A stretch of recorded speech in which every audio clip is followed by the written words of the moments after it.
I let out a great sigh of boredom as I slide down onto the couch. It's below freezing here, and the cold sends a deep tremble up and down my spine. It's sad to think that it could be this cold anywhere in the middle of summer. In this building, however, summer doesn't seem to exist. Actually, it seems like the only things that exist here are sterile smells of stiff, dead rooms. Things that only provide barriers between us and the outside world.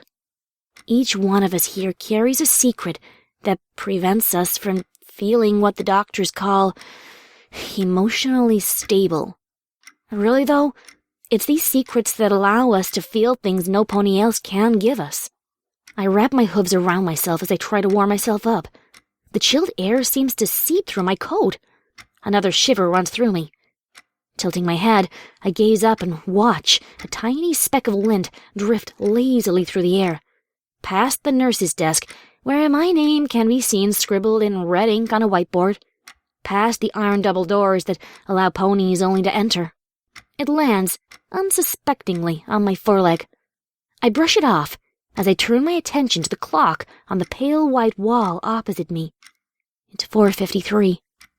Almost time for loved ones and their glazed looks to enter and try to understand the minds of the inhabitants. Some will leave thinking they have made a difference in our lives, but most never actually do. Every pony is eager for family time. A small group of mares huddle around the door, anxiously waiting. I hope my mom comes with my little sister, one mare says to another as they watch the door. She will. Maybe she'll bring her brother too, the other mare reassures. They giggle and continue to talk as I turn my head away and sink further into the couch, hoping the clock would just skip ahead an hour. Then, their voices grow hushed. I perk up slowly in my seat, hoping to hear what they're saying. Why hasn't any pony come to see Lockheart yet? The first mare asks quietly. I don't know. The other mare shrugs. I feel bad for her. My eyes turn to the ground. The door creaks loudly and abruptly, opening to let the outsiders in. I've only been here 2 days, but in my mind, it feels like an eternity. All sound in the world around me slowly fades away as I will and pray for no pony to see the tears stinging the corners of my eyes. I hear heartfelt embraces and chatter of missed times as I close my eyes again, trying to block them out. I never wanted this to happen.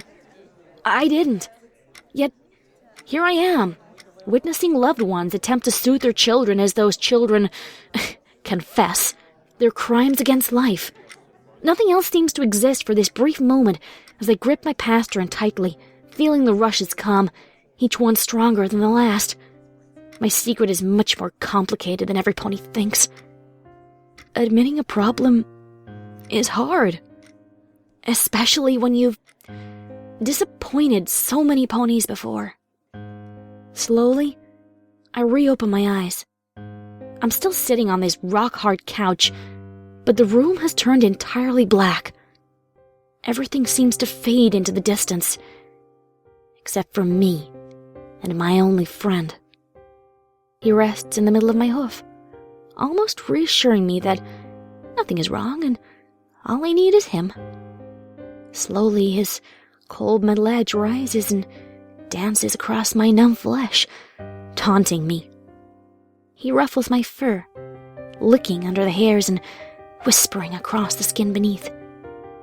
He knows I can't feel rushes now like I did before. He knows I shouldn't. Yet, my desire to feel them again deepens, until I finally grab him and press him so deep into the center of my pastern that his wicked edge pierces, and crimson relief blooms from underneath. I failed.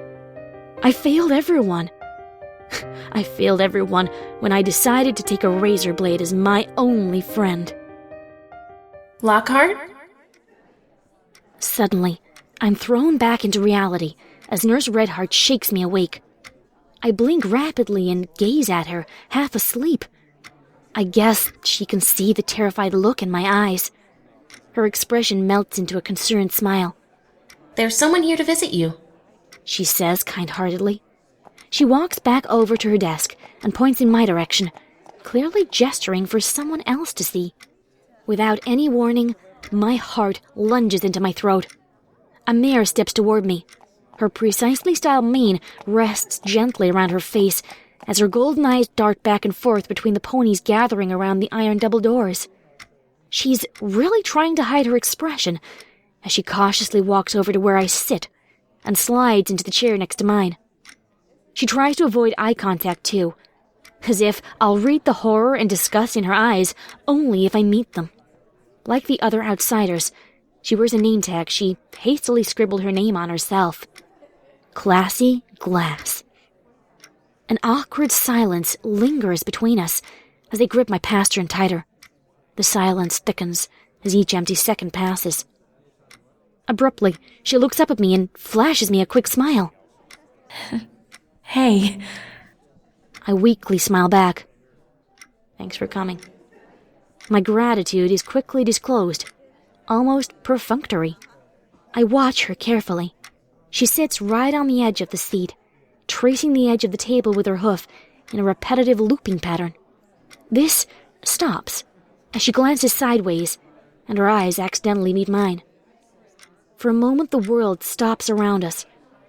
That look, the one that dwells behind her eyes, it almost makes me cringe as she breaks eye contact and smiles lightly at my nose instead. "I'm sorry," I whisper. I have to look away or else I might shut down again. For what? She asks, sounding concerned. She leans in, as if she thinks this exchange is about to force some kind of realization upon me, and she has just noticed that she isn't playing her part properly. For everything. The words stick like glue in my throat. I made a promise, and I broke it, I say, just vaguely glancing at her. I don't want to make eye contact again either. She gets up from her chair and slides into the dead couch with me, sighing. You really had me worried there. I mean, you didn't call any pony except me, huh? I nod. Other than my family, no pony else knows I'm here. Nor do I want them to. I mean, really, who else could actually be trusted with this information? It makes me wince when I think of the possible gossip that could come from this. It's not normal, after all. I'm not normal. No pony else has chosen a razor over actual ponies for company. They're all too happy to do that. Every pony in Ponyville will be quick to start talking about that weirdo who... My thoughts stop as Classy Glass speaks again. I thought you were doing good. I really thought we were past this whole thing. But here we are again. Lockhart, I don't know what to say anymore.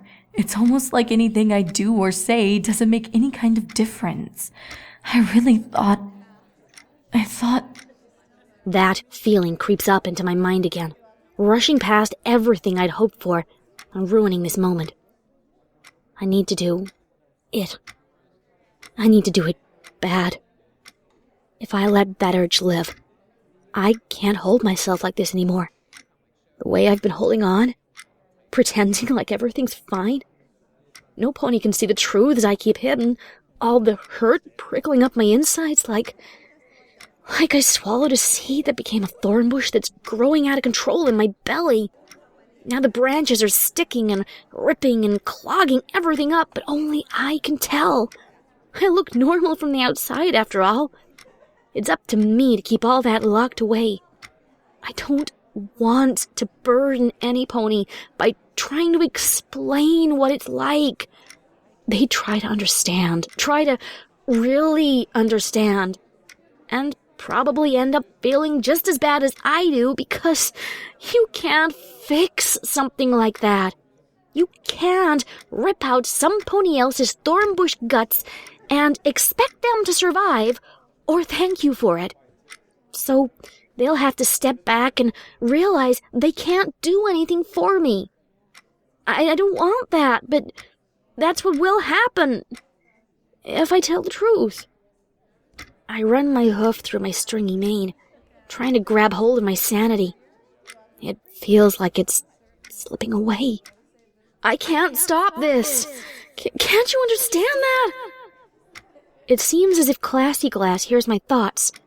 Her face turns sour. I don't want to see you doing this to yourself.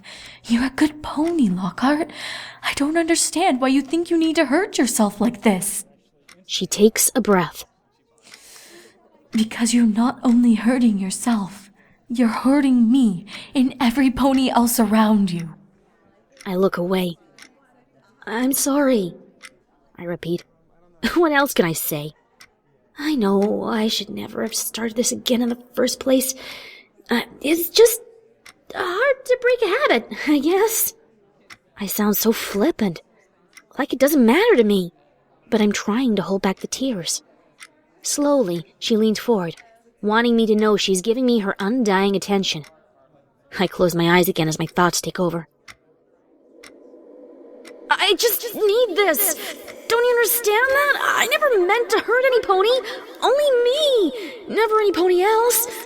I can't take this anymore. It hurts, but it's good. But it's bad. But it's good, and I... Please just make it stop. I should just do it. I should tell her. I swallow. My throat feels dry. Glassy, Lockheart, you're my best friend. Suddenly, the thoughts do stop, along with my words. I look up at her, not sure what's happening. Did she really just say what I think she said? No, I reply in disbelief. She has to be lying.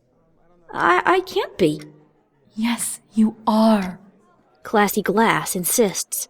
You're some pony who has always been there for me, no matter what I've done. I know you need someone to talk to, so I'm here.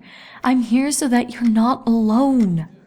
She places her hoof on mine and turns mine upright, revealing the bandage held in place by surgical gauze. I take in a shaky breath as I stare at my past her and the terrible choice I made. Does she really mean it? I mean, no pony's ever said that to me. Claimed me like that. I've always been the one to consider other ponies my best friend, always willing to help them at a moment's notice. To receive the title in return is something so far away that I never thought I could hold it like this. The darkness inside me tends to mute out any light. Yet, in this moment, for once in my whole life, I can see a speck of brightness. It's faint, but it's something I've needed to see. Maybe ponies really do care about what's happened to me. What is still happening to me. Glassy is reaching out to me. Maybe it's about time I reach back. But the doubts, they always submerge thoughts like that in the darkness. I should have known this time would be no different. I pull my hoof away from her. I'm not sure if I'm even worthy of that title, considering what I did to end up here. I see the expression on her face change, from concerned to hurt, and, yes, anger. So, are the ponies here helping you? Because every pony around you tried to reach out, but you just kept pushing us away. Do you really want to push every pony away? I can hear her bitterness slicing into me. I swallow, hard, forcing the lump in my throat to go down. I just don't want to hurt any pony. You didn't want to hurt any pony? Lockheart, you hurt everyone. When I got a call telling me you were here... She pauses, as if trying to gather her thoughts. Again, after everything, after all those times I spent with you, trying to help you realize your own self-worth. Her eyes narrow as she looks at the pasture and I'm cradling, and then up at me. She meets my gaze, her eyes clear and cold. You are my best friend, but I can't stand to see you do this to yourself. It's really selfish, Lockheart. Selfish? I guess so. And I guess Keeping the thornbush pain locked up inside, away from everyone, is the most selfish thing I can do. I think it's time, I say quietly, glancing at the clock. It reads 5:55. We both get up and head over to the iron doors. I avoid looking at her.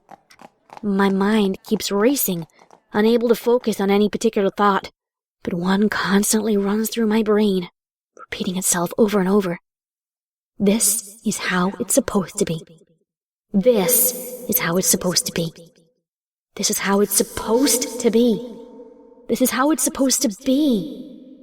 This is how it's supposed to... We reach the doors. Classy Glass turns to me, lingering as if about to say something more. But she stops. Her mouth snaps shut. She turns back and walks away. The iron doors shut behind her with a cold click. I step sideways and watch her through the little glass window. Above me, an air vent blows a gush of heat in my direction, for one brief moment canceling out the chill of the room. Then, I step out from under it, heading back to my seat, and I'm cold again.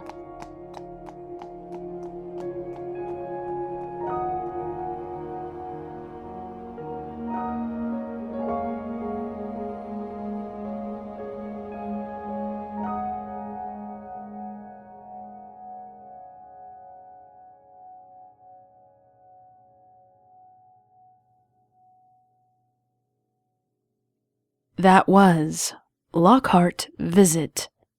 It was written by The Lost Narrator, with special guest voice actors Obab Scribbler as Lockheart, Kim Daniels VA as Mare number 1, Ebony Tales as Mare number 2, Gina M as Nurse Redheart, and Emogak as Classy Glass.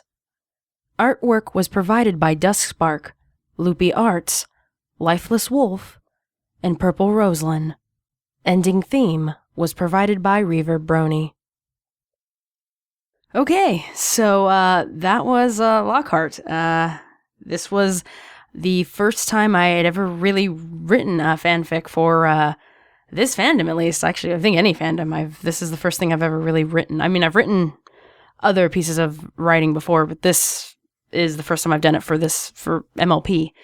I hope you guys enjoyed it. I hope you guys take it for what it is. And I'm leaving links in the description down below if you or anyone that you know is dealing with anything that is covered in this story.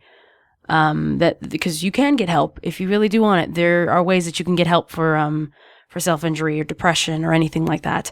But I am leaving links in the description down below for that if you are interested in it. And I am stating right now that yes, there is a sequel in the works for Lockheart. I'm currently, I'm